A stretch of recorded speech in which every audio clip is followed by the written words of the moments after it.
à toutes et tous. Je suis Nina de la team Régénère. Je vous souhaite la bienvenue dans ce deuxième épisode de notre série spéciale Reboot Métabolique, en lien direct avec le lancement de notre nouveau parcours sur Régénère.tv. Aujourd'hui, nous allons parler de chrononutrition et de son lien direct avec la relance métabolique. La chrononutrition, c'est tout simplement l'art de manager en phase avec nos rythmes biologiques, nos hormones, nos enzymes et nos organes qui n'ont pas la même activité le matin, le midi ou le soir. Et ce simple décalage dans le timing des repas peut complètement transformer la manière dont notre corps brûle, stocke ou utilise l'énergie, et donc influencer directement notre métabolisme. Alors forcément, la chrononutrition, ça suscite beaucoup de débats. Par exemple, faut-il absolument prendre un petit déjeuner copieux ? Ou au contraire, jeûner le matin et réserver son repas principal au soir. Mais aussi, est-ce qu'il vaut mieux faire un seul repas très copieux par jour ou fractionner en 3 prises alimentaires ? Alors certains affirment que le matin, c'est le meilleur moment pour nourrir le métabolisme, alors que d'autres soutiennent qu'un dîner dense est plus aligné avec nos rythmes biologiques. Et souvent, quand on écoute ces différentes écoles, on a l'impression que tout le monde a raison. Sauf que dans la pratique, ces approches, elles sont parfois difficilement conciliables. Alors où est la vérité ? Chez Régénère, on pense qu'elle ne se trouve pas dans une règle extérieure. La vérité, c'est le terrain individuel. C'est vous, votre énergie, vos sensations, vos besoins du moment. Notre rôle, c'est pas d'asséner des certitudes toutes faites, mais c'est de vous présenter les différentes options en éclairant surtout leur fondement physiologique. À vous, après, d'expérimenter, de sentir ce qui résonne, ce qui fonctionne, et ce qui vous aide réellement à relancer votre feu métabolique. Alors, premièrement, on va voir qu'est-ce que la chrononutrition et pourquoi. La chrononutrition, c'est l'art d'adapter nos repas au rythme naturel de notre corps. Parce qu'on ne fonctionne pas de la même manière à 7h du matin ou à 19h le soir. Nos hormones, nos enzymes digestives et nos organes, ils suivent un véritable rythme circadien, calé sur l'alternance jour-nuit. Le matin, le cortisol et l'adrénaline augmentent naturellement, mobilisent l'énergie et y préparent à l'action.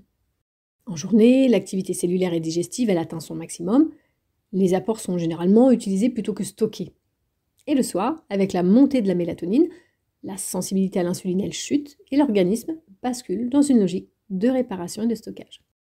À cela s'ajoute le rôle du système nerveux. Le système sympathique, lui, il est dominant en journée. Il favorise l'action, la vigilance et la mobilisation d'énergie. Mais il rend la digestion lourde, plus difficile. Le système parasympathique, lui, qui s'active le soir, va favoriser au contraire la détente, la régénération et il rend la digestion plus fluide. Alors ces 3 influences hormonales, enzymatiques et nerveuses, elles se superposent et parfois elles se télescopent.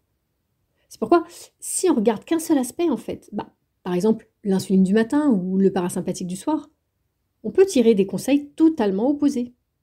Et pourtant, ils sont tous physiologiquement cohérents.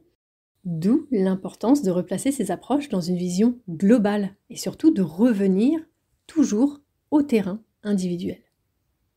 Alors, deuxièmement, on va voir aussi le dilemme du petit déjeuner. Alors, au réveil, notre organisme il sort d'une longue phase nocturne de détoxification et de réparation. En effet, durant la nuit, le foie il a mobilisé ses enzymes pour transformer et éliminer les déchets métaboliques. Les reins et la peau ils ont participé à l'évacuation. Le système nerveux il a consolidé la mémoire et réparé les tissus grâce à l'action combinée de la mélatonine, de l'hormone de croissance et de la testostérone. En clair, le matin, on émerge d'un processus catabolique profond où l'organisme il a surtout détruit et recyclé plutôt que construit. Et à ce moment-là, du réveil, il y a plusieurs forces physiologiques qui entrent en jeu. Hormonalement, on a le cortisol et l'adrénaline qui culminent. Ça c'est fait pour mobiliser nos réserves énergétiques et pour nous mettre en action. C'est une forme de résistance naturelle à la nutrition. Le corps a prévu de puiser dans ce qu'il a déjà stocké. Enzymatiquement, on a les sécrétions digestives qui ne sont pas encore pleinement mobilisées. Les enzymes pancréatiques et biliaires, elles sont en montée progressive en fait, et ce qui peut rendre les digestions lourdes et laborieuses si un repas riche est pris trop tôt. Et nerveusement, le système sympathique, lui, domine. Ça stimule vigilance et activité musculaire, mais ça freine la digestion, qui demande justement au contraire un état parasympathique. Donc ces influences, elles peuvent se contrarier. D'un côté, la sensibilité à l'insuline, elle est plus élevée le matin, ce qui rend l'utilisation des glucides plus efficace. C'est justement l'argument de ceux qui prônent un petit déjeuner nourrissant pour stabiliser la glycémie et relancer le métabolisme. Mais de l'autre côté, on a le pic de cortisol et la dominance sympathique qui rendent l'organisme peu enclin à digérer. Donc, forcer un repas copieux, ça peut provoquer lourdeur, fatigue postprandiale, c'est-à-dire après le repas, et un brouillard mental. À ça s'ajoute aussi une autre question. Est-ce qu'il faut prolonger la détox de la nuit ou l'interrompre? Alors le matin, il n'est pas rare de se sentir vaseux, lourd, parfois nauséeux. Est-ce que c'est le signe d'un manque de sucre ou de nutriments? Pas forcément. Alors très souvent, ce brouillard matinal, il est simplement la trace d'un processus de nettoyage encore en cours. C'est-à-dire que les déchets sont en circulation encore, le foie, les reins et la lymphe, ils sont encore en train de travailler. Et dans ce cas, manger tout de suite, ça peut interrompre brutalement ce travail et ramener l'organisme dans une logique de digestion et de stockage. Mais à contrario, chez d'autres profils, un vrai petit déjeuner peut stabiliser la glycémie et redonner de la chaleur, relancer l'énergie. Alors en réalité, ce dilemme, il illustre bien la complexité du matin. Prolonger la détox ou nourrir le métabolisme. Les deux stratégies existent et leur pertinence, elle dépend, encore une fois, du terrain individuel. Et même quand on décide de manger, il reste encore une question importante. Qu'est-ce qu'on met dans son assiette? Alors, il y a les partisans d'un petit déjeuner riche en glucides, fruits, céréales, jus. Eux, ils vont mettre en avant la sensibilité à l'insuline du matin, qui permet justement de mieux utiliser ces sucres comme carburant. Ça donne un coup de foie rapide, mais ça peut aussi conduire à une rechute glycémique si la charge glucidique elle est mal calibrée. On a aussi ceux qui privilégient les protéines et les graisses, de style œufs, oléagineux, avocats, racines cuites avec un peu de gras. Et eux, ils insistent sur la satiété prolongée, la stabilité glycémique et l'apport d'acides aminés et de lipides nécessaires à la régénération cellulaire. Ce choix, il évite les pics d'insuline, mais il peut être lourd si le système digestif, il n'est pas prêt dès le matin. La réalité physiologique, c'est que ces deux approches ont leur cohérence, mais elles ne conviennent pas au même profil. Ah oui, un terrain épuisé, frileux, affamé, au lever, il gagne souvent à recevoir un petit déjeuner protéines-graisses pour relancer justement la chaleur et l'énergie durable, à condition d'arriver à le digérer bien sûr, ce qui n'est pas forcément acquis. Et un terrain plus fort, lui, avec peu de fatigue et peu de carence, sans faim le matin, il supportera mieux un jeûne prolongé, ou au plus un petit apport léger en glucides facile à assimiler. Donc le dilemme du matin, c'est pas seulement de manger ou de jeûner, c'est aussi de choisir intelligemment la nature du repas, en fonction de l'état hormonal, enzymatique et nerveux, mais surtout de son terrain individuel. On y reviendra à la fin du podcast, je vous résumerai tout ça. Alors, troisièmement, on va voir maintenant le casse-tête du repas du soir. Alors le soir, l'organisme, lui, il bascule progressivement vers une phase de récupération et de réparation. La lumière baisse, la sécrétion de mélatonine, elle s'élève, ce qui annonce justement l'endormissement et la mise au repos des grandes fonctions d'éveil. C'est le moment en fait où le corps se prépare à sa nuit de régénération. La consolidation de la mémoire, la sécrétion d'hormones de croissance et de testostérone, la réparation des tissus et stockage de l'énergie excédentaire. À ce moment-là, il y a plusieurs forces physiologiques qui se croisent. Encore une fois, hormonalement, la sensibilité à l'insuline, elle diminue fortement en fin de journée, ce qui rend les glucides plus facilement stockés sous forme de graisse. C'est l'argument de ceux qui recommandent de limiter fortement les sucres le soir, afin d'éviter le stockage. Enzymatiquement, le système digestif, lui, il reste capable d'assimiler, mais il est globalement moins performant qu'en milieu de journée. La production d'enzymes et de sucres digestifs, elle ralentit, ce qui rend la digestion des repas lourds plus difficile. Et nerveusement, le parasympathique y prend le relais, ce qui favorise la détente, le ralentissement cardiaque et la digestion. Et c'est ça le grand paradoxe, c'est que le soir, tout pousse au repos et à la réparation. mais c'est aussi la fenêtre où l'assimilation peut se faire en douceur. Et ces influences, elles peuvent se télescoper. D'un côté, on a le parasympathique qui facilite la digestion et qui rend un repas copieux supportable, ce qui nourrit la vision d'un dîner dense, aligné avec la récupération nocturne. Et de l'autre, on a la baisse de la sensibilité à l'insuline et le ralentissement enzymatique qui font craindre que en fait, ce même dîner, ça peut en fait être une surcharge digestive, du stockage lipidique et un sommeil perturbé. Et à ça s'ajoute une autre question. Est-ce qu'il faut apaiser le système en fin de journée avec un repas léger pour favoriser un sommeil profond, ou au contraire fournir un apport nutritif dense pour nourrir les processus de réparation nocturne? Alors, certains se sentent plus détendus et s'endorment mieux après un repas consistant. D'autres, au contraire, eux, ils vont souffrir de lourdeur, de reflux, de chaleur nocturne et de sommeil agité dès que le dîner est trop riche. Et même quand on décide de manger, reste une question cruciale. Quelle nature de repas privilégier le soir? Alors, on a les partisans des glucides, qui avancent que les sucres doux, les légumes racines, les courges, les patates douces, elles favorisent la sécrétion de sérotonine et de mélatonine, ce qui facilite justement l'endormissement et la détente. Mais un excès de glucides tardifs, ça peut entraîner stockage et perturbation glycémique nocturne. Et on a ceux qui privilégient protéines et graisses, du style poisson, œufs, graisses douces, oléagineux. Et eux, ils insistent sur leur rôle dans la régénération tissulaire et hormonale nocturne. Mais du coup, un dîner trop protéiné ou trop gras, ça peut ralentir la digestion et générer lourdeur ou chaleur interne excessive. La réalité physiologique, c'est que ces deux approches, elles ont leur logique, mais elles ne conviennent pas au même terrain. Un profil actif, nerveux, qui brûle beaucoup d'énergie dans la journée, lui peut bénéficier d'un dîner plus dense, qui va combiner glucides complexes, protéines pour apaiser et reconstruire. Là encore, à condition de le digérer et que ça ne vienne pas perturber son sommeil. Un profil sédentaire, lui, en surcharge digestive ou métabolique, il aura tout intérêt à alléger son dîner, voire à le réduire à des légumes et une protéine simple, afin de favoriser un sommeil réparateur et de limiter le stockage. En fait, le casse-tête du soir, c'est pas seulement manger léger ou lourd, c'est surtout trouver le juste équilibre entre apaisement et surcharge, entre assimilation et stockage. Et là encore, il n'y a pas de règle universelle. Seule l'observation du terrain individuel permet de décider si, le soir, on doit nourrir ou alléger. Qu'est-ce qu'est la meilleure stratégie? Alors, quatrièmement, on va voir le point d'équilibre du repas du midi. Le midi, l'organisme, il se trouve généralement à son apogée métabolique.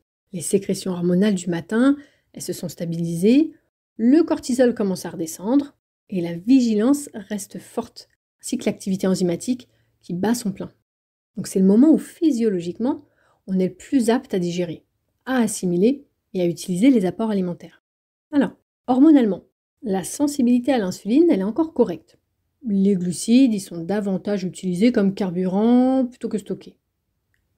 Enzymatiquement, on a le foie, le pancréas et la vésicule biliaire qui sont pleinement actifs. Là, la digestion, elle est vraiment efficace. Et nerveusement, on a le système sympathique qui est encore présent, mais il y a une bascule progressive vers le parasympathique qui rend la digestion plus fluide qu'au réveil. Donc, le déjeuner, il est souvent vu en fait comme le socle énergétique de la journée. S'il est bien construit, il permet de tenir l'après-midi sans fringale. Mais s'il est trop copieux, en fait, il va détourner l'énergie vers la digestion, qui va générer fatigue, lourdeur et la fameuse envie de sieste. C'est cette observation en fait qui a inspiré des approches comme la warrior diet, qui consiste à faire quasi toute la journée en jeûnant ou avec des apports minimes. Alors ça permet de rester léger, clair, vif, avec de l'énergie vraiment disponible. Et privilégier un gros repas dense le soir en phase avec le parasympathique. Mais là encore, tout dépend de la capacité individuelle à mobiliser ses réserves. Un profil solide, avec des bonnes réserves métaboliques. Un foie qui stocke bien le glycogène, des tissus adipeux mobilisables, un équilibre hormonal correct, peut parfaitement passer la journée sans repas. Justement, il va gagner en disponibilité énergétique, il va profiter des bénéfices d'un jeûne diurne. A l'inverse, un profil épuisé, avec peu de réserves fonctionnelles, c'est-à-dire une glycémie instable, de la frilosité, une fatigue chronique, il va avoir des besoins d'apport réguliers. Pour lui, en fait, tenter de jeûner toute la journée, ça va se solder par un effondrement énergétique, de l'irritabilité aussi, et voire de l'hypoglycémie. Donc, le déjeuner, c'est pas seulement une question de quantité ou de légèreté, mais c'est un révélateur du terrain de chacun. Si vous êtes capable de tenir 100 repas, allégez ou sautez le midi.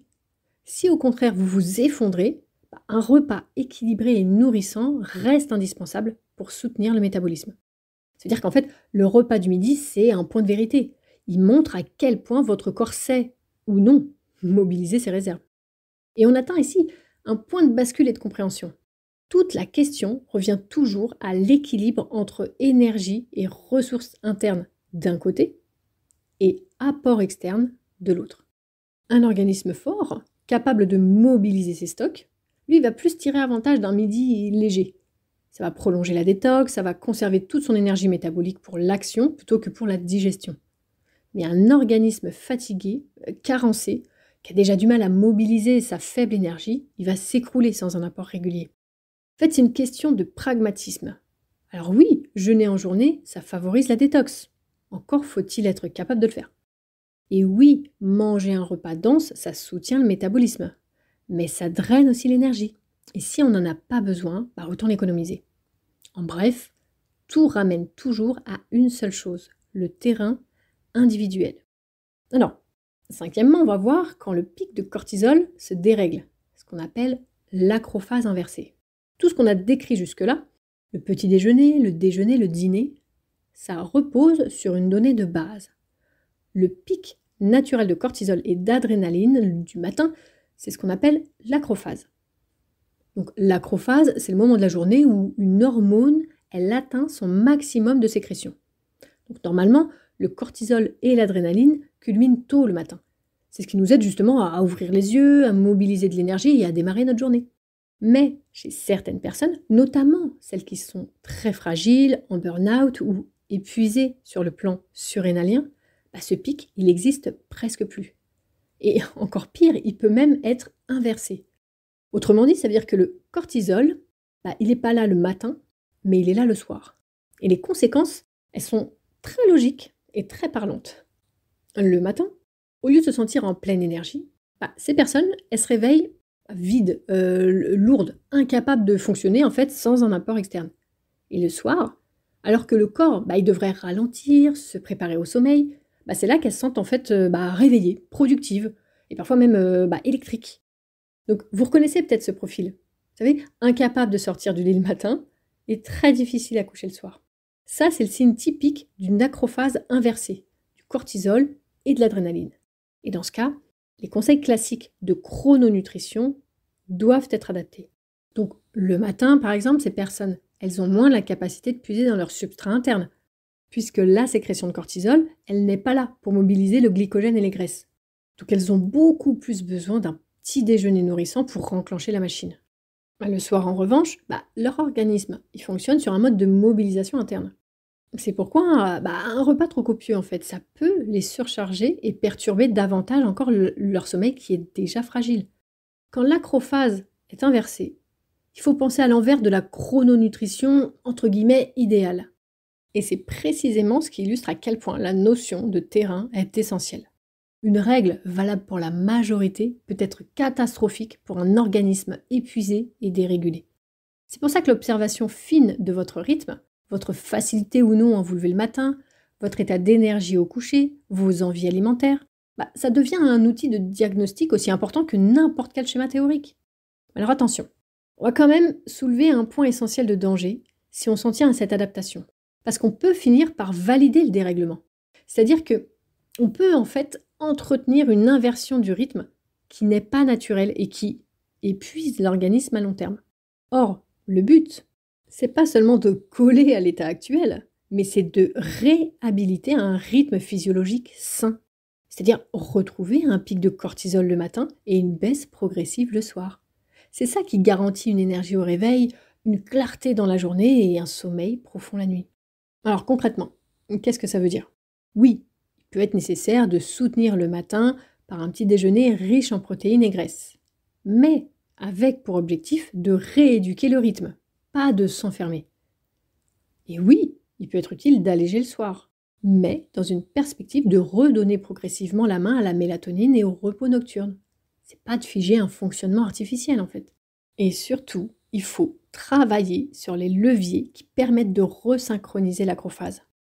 Exposition à la lumière du matin, une activité physique modérée en début de journée, des régularités des horaires, une diminution des stimulations le soir. En clair, adapter sa chrononutrition, ça peut être une aide ponctuelle. Mais le véritable but, c'est de retrouver un rythme circadien naturel, avec un pic de vitalité au réveil et une détente progressive au coucher. Et puisque je vous parle de leviers, qui permettent justement de resynchroniser l'acrophase, on va justement détailler un petit peu. Alors déjà, si vous vous reconnaissez dans ce profil, difficile de sortir du lit le matin, une énergie qui traîne, et paradoxalement un regain de vitalité le soir, c'est probablement que votre rythme de cortisol est décalé. Alors la bonne nouvelle, c'est qu'on peut le rééduquer, mais pas en un claquement de doigts. Ça c'est pas à pas et avec des gestes simples. Alors d'abord, exposez-vous à la lumière du matin, le plus tôt possible, idéalement au lever du soleil. Sortez même quelques minutes, regardez le soleil, prenez la lumière du jour. Ça c'est un signal clair pour votre horloge interne. Ça veut dire, il est temps de démarrer. Alors je sais, ça peut être dur de se lever, mais il y a bien un moment où il va falloir resynchroniser votre horloge interne et le seul moyen, c'est l'exposition à la lumière naturelle. Alors ensuite, il faut bouger. Pas besoin d'un entraînement intense. Une marche, des étirements, un peu de respiration active, ça suffit. Le corps y comprend qu'il est temps de produire du cortisol et de relancer la machine. Et le troisième point, c'est la régularité. Couchez-vous et levez-vous à des heures fixes autant que possible. Votre organisme, il adore la stabilité. Et c'est elle qui permet justement de remettre les sécrétions hormonales en ordre. Le quatrième point, c'est si vous êtes vidé au réveil. Vous pouvez vous aider avec un petit déjeuner protéines-graisses. Mais gardez bien en tête que c'est un coup de pouce temporaire.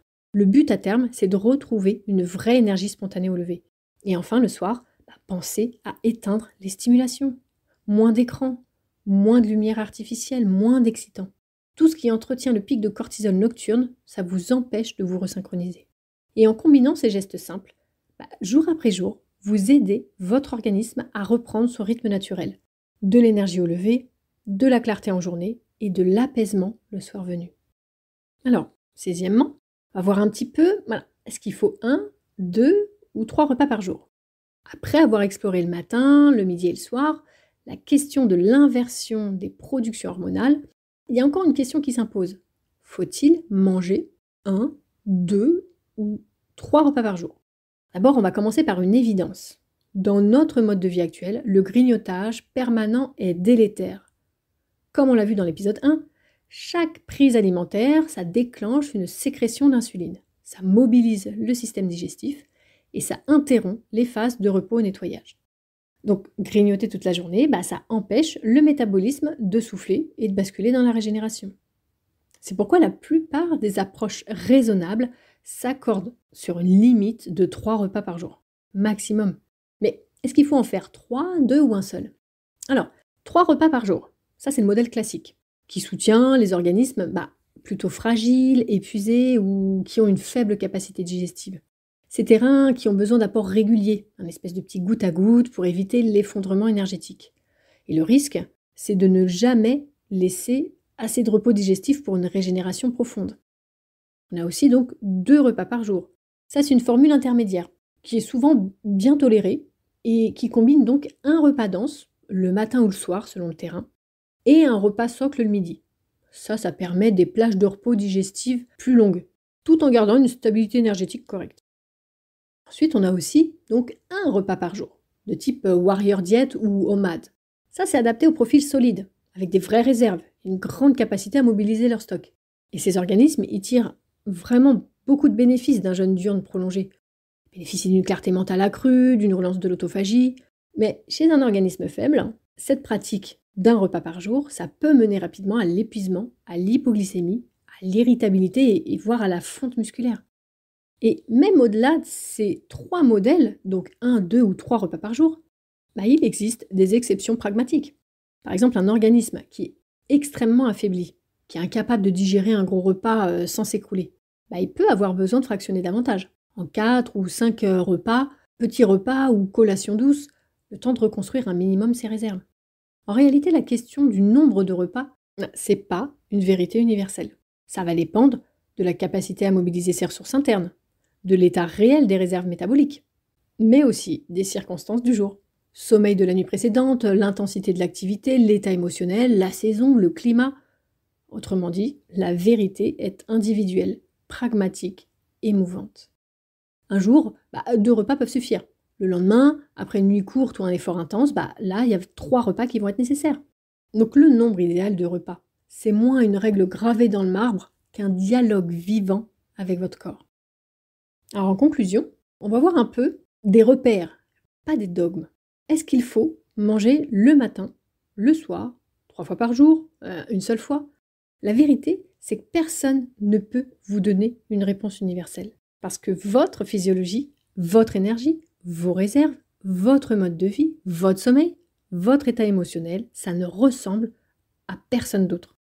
Alors, pour ceux qui ont participé au stage, vous l'avez peut-être vu, Thierry portait un t-shirt avec un imprimé dessus. Il y avait écrit « ça dépend ». Et chaque fois que revenaient encore et encore les mêmes questions, oui, combien, quand, à quel rythme, combien de fois, sa réponse, elle était déjà inscrite en grand. Ça dépend. Oui, ça dépend de vous, de votre terrain, et c'est exactement ça. Et c'est la seule vérité absolue. Et c'est ça, la richesse de l'approche régénère. On peut quand même donner des grandes directions, mais le réglage de faim, c'est vous qui le faites, en expérimentant, en observant vos réactions, en tenant compte de vos nuits, de vos journées et de vos saisons de vie. Et ce réglage, il est vivant. Parce que ce qui est juste pour vous aujourd'hui, ça ne le sera peut-être pas forcément demain. En fait, la chrononutrition, c'est pas une règle rigide. C'est une danse avec votre organisme et votre environnement. Un terrain solide, il va tirer profit d'une journée légère, il va prolonger sa détox, il va garder son énergie pour l'action. Alors qu'un terrain fatigué, carencé, incapable de mobiliser ses faibles réserves, il va s'écrouler sans un apport régulier. Il devra au contraire nourrir doucement pour reconstruire. Ça, c'est du pragmatisme vivant. Cherchez pas la recette miracle. Observez, ajustez et expérimentez. Votre chrononutrition, c'est celle qui vous donne le plus de clarté, le plus de chaleur, le plus de stabilité. C'est pas celle qui flatte une théorie abstraite. Je voudrais quand même vous donner quelques règles simples. Pas des dogmes, pas des vérités absolues, mais des points d'orientation pour vous aider à trouver ce qui vous convient. D'abord, pas de grignotage, c'est la base. Chaque fois que vous mangez, vous mobilisez votre insuline et votre digestion. Donc si vous grignotez sans cesse, vous empêchez votre corps de souffler et de se régénérer. Offrez-lui des vrais espaces de repos entre les repas. Ensuite, le matin, c'est un test vivant. Si vous vous réveillez l'esprit clair, vif, sans faim, avec une énergie assez stable, vous pouvez rester léger. Fruits, légumes, et même vous pouvez prolonger votre jeûne. Mais si vous êtes plutôt frileux, fatigué, affamé, alors un petit déjeuner protéines-graisses avec un peu de glucides modérés, ça peut être exactement ce dont votre métabolisme a besoin pour se stabiliser. Ensuite, à midi, c'est souvent le point d'équilibre. Si vous avez beaucoup de ressources, un terrain très solide, que vous tenez l'activité en jeûnant et que vous voulez garder un max d'énergie pour l'action, un repas léger ou quasiment rien, ça fera l'affaire. Si vous devez être solide tout l'après-midi, que vous avez déjà brûlé pas mal de graisse le matin, vous avez des bonnes ressources mais pas illimitées, là on penchera plutôt pour un repas complet mais mesuré. Par contre, si vous craignez le coup de barre digestif, là il faut plutôt préférer un déjeuner plus léger et riche en végétaux qui sont faciles à digérer. Le soir, l'idée c'est d'apaiser sans surcharger. Si vous prenez plutôt un dîner de danse, faites-le tôt et observez l'effet sur votre sommeil. Généralement, les personnes qui pratiquent justement le OMAD, One Meal a Day, ou un repas par jour, ou le Warrior Diet, ce qui est assez équivalent, eux ils mangent en général vers 17-18 heures. Sinon, un dîner léger, ça peut favoriser la récupération et un sommeil profond. Puis donc, il y a la question du nombre de repas. Alors pour résumer, si on a un organisme solide, avec des bonnes réserves, on peut fonctionner très bien avec 1 ou 2 repas par jour, et même tirer bénéfice de ce repos digestif prolongé. Un organisme fatigué, lui, incapable de mobiliser ses faibles ressources, il aura besoin de 2 ou 3 repas, voire même de fractionner temporairement pour éviter l'effondrement. Donc pour finir, on a 3 règles pratiques. Gardez des horaires réguliers. Votre corps, il aime la prévisibilité. Hydratez-vous plutôt en dehors des repas. L'eau, ça soutient le nettoyage. Et laissez ou 2 à 3 heures entre le dîner et le coucher. Ça, votre sommeil, il en sera que meilleur. Et enfin, la vraie méthode, c'est l'autoréglage. Choisissez une configuration de départ et observez vos marqueurs. L'énergie, la faim réelle, la clarté, le sommeil.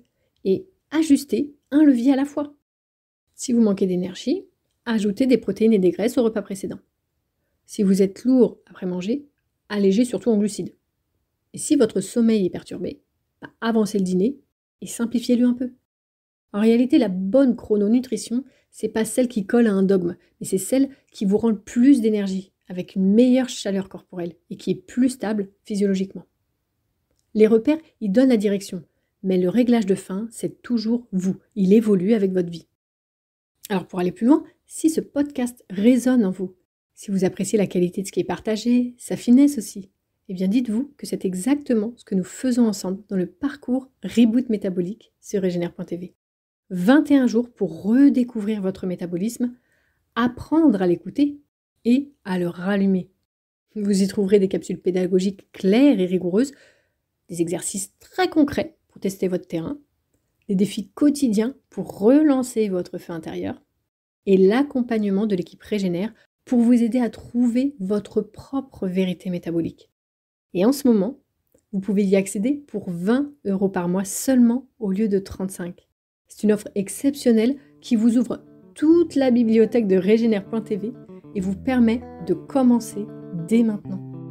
Alors si vous voulez en finir avec la confusion alimentaire et retrouver la puissance de votre corps, c'est le moment. Rendez-vous sur Regenère.tv. Parcours Reboot Métabolique. Allez, on vous attend de l'autre côté.